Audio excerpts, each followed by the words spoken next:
Hello hi வணக்கம் என்னோட cinema viewers. இந்த வாரம் February 1 3 படங்கள் ரிலீஸ் ஆச்சுங்க. சர்வம் தாளமயம், வந்தா ராஜாவாத வருவேன், பேரன்பு. இந்த 3 படத்தோட ரிவ்யூவும் நீங்கள் எங்கே போய் தேடிலாம் பார்க்க வேண்டாம். இந்த வீடியோலேயே 3 படத்தோட ரிவ்யூஸ் என்ன, பாசிட்டிவ்ஸ் நெகட்டிவ்ஸ் என்ன அப்படிங்கிறத பார்க்க போகிறோம். நான் சொல்கிறது மட்டும் இல்லை, ஆடியன்ஸோட ரிவ்யூ என்ன அப்படிங்கிறதையும் சேர்த்து பார்க்க போகிறீங்க. வாங்க ஷோக்குள்ள போகலாம். சர்வம் தாளமயம் இந்த படத்தோட பாசிட்டிவ்ஸ் என்ன அப்படின்னு பார்த்தா, கேஸ்ட் ப்ராப்ளமை போல்டாக பேசியிருப்பாங்க. ஜிவி பிரகாஷ் அவருக்கு கிடைச்ச சான்ஸை சூப்பராக யூட்டிலைஸ் பண்ணியிருப்பாரு.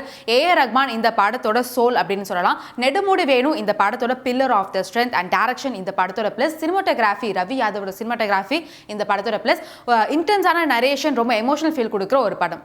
இந்த படத்தோட நெகட்டிவ்ஸ் ரொம்ப டிஃபால்ட்டான ஒரு டெம்ப்ளேட். ஒரு சில சீன்ஸ் ஃபோர்ஸ் பண்ணி இருந்தது, ஒரு சில சீன்ஸ் ரொம்ப எக்ஸாஜரேட் பண்ணியிருந்தாங்க, ஒரு சில நாட்ஸ் படத்தில் இருந்தது பட் இன்கம்ப்ளீட்டாக முடிஞ்சிருச்சு. ஸோ ஓவராலாக வந்து ஒரு இன்டென்ஸான ப்ரீஸியான எமோஷனல் ஃபிலிம்.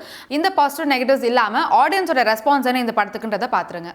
படம் எல்லாமே நல்லா இருக்கு. லைவ் பர்ஃபார்மன்ஸ் எல்லாமே சூப்பராக இருந்தது. பிஜிஎம்லாம் செம்மையாக இருந்தது. சர்வம் தாளமயம் சாங்லாம் சூப்பராக இருந்தது. அவரோட ஆக்டிங் தெரியல அந்தளவு ஒன்றும் பெருசாக இம்ப்ரெஸ் ஆகலை. பட் ஆனால் ட்ரை பண்ணியிருக்காரு. தலைவர் ஏஆர் ரஹ்மானுக்காக தான் வந்தது. ஏஆர் ரஹ்மானுக்காக பார்க்கலாம். படம் சூப்பர். ஜிவி பிரகாஷ், திரிசானேந்திரா அந்த மாதிரி படம்லாம் பண்ணிட்டு ஒரு டிஃப்ரெண்ட்டான சேலஞ்ச் கொடுத்துரு. ரொம்ப நல்லா இருந்துச்சு படம். சாங்ஸ் வந்து ஓகே தான், அவ்வளோதான். விஷுவலாம் நல்லா இருக்கு, பரவாயில்ல படம்.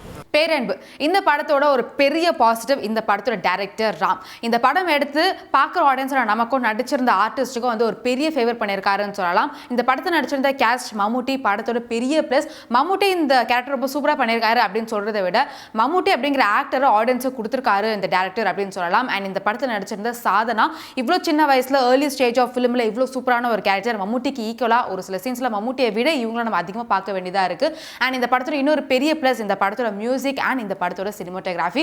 பயங்கரமான ஒரு visual treat and musical treat பேரன்பு படம். ஸோ இந்த பாசிட்டிவ் நெகட்டிவ்ஸ் இல்லாமல் பேரன்பு படத்துக்கு ஆடியன்ஸோட ரெஸ்பான்ஸ் என்னன்றதை பார்த்துருங்க. படம் வந்து அழகான கவிதை மாதிரி இருக்கு. ஒரு கவித்துவமாக இருந்தது படம். பேரன்பு படம் நல்ல படம், அருமையான படம்.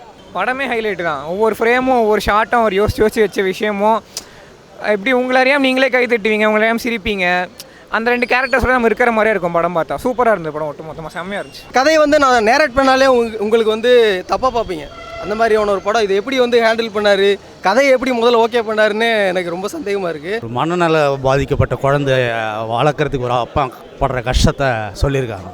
அந்த பாப்பாலாம் ரொம்ப பெர்ஃபார்மன்ஸ் ரொம்ப எக்ஸலண்ட்டாக இருந்துச்சு. பாருங்கள், இது வேறு மாதிரியான ஒரு படம்னு சொல்கிறதோட அதுக்கு மேலே. ஸோ கண்டிப்பாக எல்லோரும் பார்க்கணும். மம்புட்டி சூப்பர், செம்ம ஆக்டிங் மம்புட்டி. ஒரு குழந்தை மனநல சரியில்லாத குழந்தைய வச்சுட்டு மம்முட்டி சார் எவ்வளோ தொலைவுக்கு அதில் போராடுறாரு. இதில் நம்ம நல்லா இருக்கிறவங்க எல்லாமே இந்த படத்தை பார்த்தோன்னா வெளியில் வரும்போது அவ்வளோ இது இருக்கும். சான்ஸே இல்லை. ஸ்டார்டிங் வந்து டில் த எண்ட் அந்த பொசிஷன் கரெக்டாக அப்படியே பண்ணியிருக்காங்க. ஆக்டிங் மாதிரி தோணலை ஒரு சீனில் கூட. சாதாரணமாக யாராவது இறந்தாலும் இல்லை அந்த மாதிரி தான் கண் கலங்கும். இப்போ இந்த படத்தில் அந்த மாதிரி கிடையாது. உள்ளேருந்து உண்மையாக ஃபீல் பண்ணி நமக்கு கண்ணீர் வர மாதிரி பண்ணியிருக்காங்க. சூப்பராக இருக்குது படம். இந்த மாதிரி படத்தை நாம் ஆடியன்ஸை நாம தான் வந்து பார்த்து சப்போர்ட் பண்ணணும். ஸோ கண்டிப்பாக இந்த படத்துக்கு எல்லோரும் சப்போர்ட் பண்ணுங்கள். மியூசிக் தாங்க படமே. அவர் படம் அந்த மியூசிக் தான் படத்தை ஓட்டிட்டு போகுதுன்னே சொல்லலாம். செம்மையாக போட்டிருக்காரு யுவன் சங்கர் ராஜா. செம்மையாக போட்டிருக்காரு. சீரியஸாக ஸ்பாஸ்டிக் குழந்தைங்களோட ஒரு சைட் நம்ம பார்த்துருக்கோம். அவங்களோட இன்னொரு ஜானர் இதில் பார்க்க முடிஞ்சுது. அவர் வேறு லெவலுங்க. நான் இப்போ தான் ஒரு ஸ்க்ரீன்லேயே பார்க்குறேன், பிரமிச்சிட்டேன். ராம் எப்படி சொல்லுவாரோ அப்படி சொல்லியிருக்காரு. அவ்வளோதான். இது தனியாக ஒரு டேரக்டருக்கும் ஒரு இது இருக்கும்ல, இவரோடது எப்படி இருக்கோ அதை அவர் ப்ரொடியூஸ் இது பண்ணியிருக்காரு. அவ்வளோதான். வந்தா ராஜாவாத வருவேன் இந்த படத்தோட நெகட்டிவ்ஸ் என்னன்றதை முதல்ல பார்த்துடலாம். ஒன்றுமே புதுசாக இல்லை. 90s style film making. Yogi Babu, robo சங்கரை 50-50 யூஸ் பண்ணியிருக்காங்க. பாதி நல்லா யூஸ் பண்ணியிருக்காங்க, பாதி சொதப்பி வச்சுட்டாங்க. கேத்ரின் மகத்துக்கு பெருசாக ரோல் இல்லை. மேகா ஆகாஷ்க்கு ரோல் இருக்குது, அழகாக இருக்காங்க. பட் மூஞ்சில் பெருசாக ரியாக்ஷன்ஸ் வரல. ஹிப்ஹாப் தமிழை எப்பவுமே சூப்பராக மியூசிக் போடுவார். பட் இந்த படத்தில் கொஞ்சம் சொதப்பியிருக்காரு. இந்த படத்தோட டேரக்டர் சுந்தர்சி படத்தை சொதப்பி வச்சிருக்காரு. அப்போ வேற என்ன இந்த படத்தோட பாசிட்டிவ் அப்படின்னு கேட்டிங்கன்னா, சிம்பு தான் சூப்பராக நடிச்சிருக்காரு. பட் ஆனால் அவருக்கு ஏற்ற அளவுக்கு ஒரு கதையோ ஸ்க்ரீன் பிளேயோ இந்த படம் கொடுக்கல. இந்த பாசிட்டிவ் நெகட்டிவ்ஸ் இல்லாமல் இந்த படத்துக்கு மக்களோட ரெஸ்பான்ஸ் என்னன்றதை பார்த்துருங்க. பரவாயில்ல, சுமாராக இருக்குது. சிம்போட ஆக்டிங் நல்லா இருந்துச்சு. படம் செம்ம நல்லா இருந்தது. எக்ஸ்பெக்டேஷன் ஃபில் பண்ணுற மாதிரி எதுவுமே இல்லை. நான் ஃபேன்ன்றதுனால நல்லா இருந்தா சொல்லுவேன். மொக்கையாக தான் இருந்தது படம். 2 மாதிரி தான் இருக்குது. எஸ்டிஆர் காண்டி பார்க்கலாம். ஓகே, ஒரு வாட்டி பார்க்கலாம். ரொம்ப ஸ்லோவாக தான்.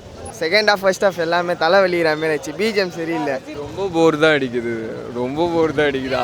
வேற லெவல் சிஸ்டர். எக்ஸ்பெக்ட் பண்ண அளவுக்கு இல்லை. காமெடி பக்கா. எல்லாருமே 3 பேருமே.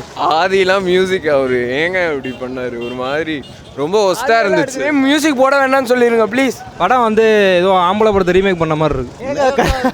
செம்மையாக இருக்காங்க. தெரிலங்க, அழகாக இருக்காங்க, ஆனால் நடிக்கவே தெரிலங்க. மூஞ்சில் ஒரு ரியாக்ஷன் கூட வரலங்க. ட்ரிபிளே ஒஸ்ட்டுன்னு சொன்னாங்க, இது ஓகே அவ்வளோதான். சிரிப்பே வரல, நிறையா சீன்ஸ்லலாம் இரிட்டேட்டிங்காக தான் இருந்துச்சு. எதுக்கு இது அப்படின்லாம் பார்த்தோம்னா ஏமாற்றிட்டார் இந்த வாட்டி. ஃபர்ஸ்ட் ஆஃப் வந்து மாஸ் தான் மேட்ரு. அந்த மாஸ் தெலுங்கில் செம்மையாக இருக்கும், தமிழில் சுமாராக இருக்குது. படத்தில் சாங்ஸ் விஷுவலாக பார்க்கறது நல்லா இருந்தது. ஏதோ ஓரளவு ஓகே, ரொம்பலாம் ஒன்றும் சொல்கிற அளவுலாம் இல்லை. கொஞ்சம் ரொம்ப மொக்க காமெல்லாம் பண்ணுறாங்க, அதெல்லாம் வெறுப்பாக இருக்குது. போராக போகுது படம், ட்ரிபிள் ஏ மாதிரி தான் இருக்குது. ஸோ இந்த வீக் ரிலீஸ் ஆன மூவியில் பிக் ஆஃப் த வீக் அப்படின்னு பார்த்தா ஃபர்ஸ்ட் பேரன்பு. அவர் கொஞ்சம் போர் அடிச்சா சர்வம் தாளமயம் போங்க. ரொம்ப போர் அடிக்குது, வேலை வெட்டியே இல்லை அப்படின்னா மட்டும் வந்தா ராஜாவாக தான் வருவேன் படத்துக்கு போங்க. அண்ட் 3 படங்கள் பார்த்துட்டீங்க அப்படின்னா எந்த படம் பிடிச்சிருக்கு அப்படிங்கிறத கமெண்ட் பண்ணுங்கள். இதே மாதிரி சினிமா பற்றின நிறைய அப்டேட்ஸ், மூவி ரிவ்யூஸ்லாம் தெரிஞ்சுக்க இன்னொன்று சினிமாவுக்கு சப்ஸ்கிரைப் பண்ணுங்கள்.